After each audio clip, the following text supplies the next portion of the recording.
تصمیم نمیتونم بگیرم، ریخته همه چی به هم.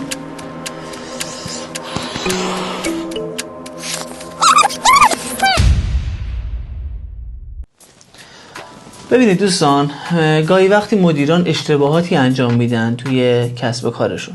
ببینید اون روزی که شما قرار تصمیم‌های خیلی مهمی بگیرید، باید یه خورده از تصمیم‌های الکی رو دور بریزید. ببین مثلا شما اون روز می‌خوای تصمیم مهمی بگیری، از سر کارت می‌خوای بیای، سوار ماشینت شدی و داری میای.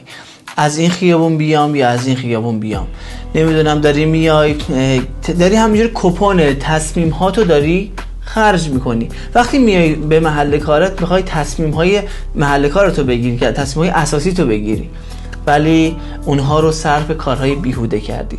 سر همین چند تا راه حل باید بهتون بدم.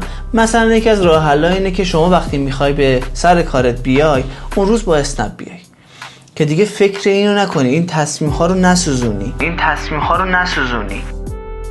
وقتی مثلا میای تو محل کارت، منشی توجیه باشه که چه پذیرایی میخواد انجام بده، قهوه تو آماده کنه یا چای تو آماده کنه، نیاد بپرسه قهوه یا چای. ببین داری دوباره تصمیمتو میسوزونی دیگه.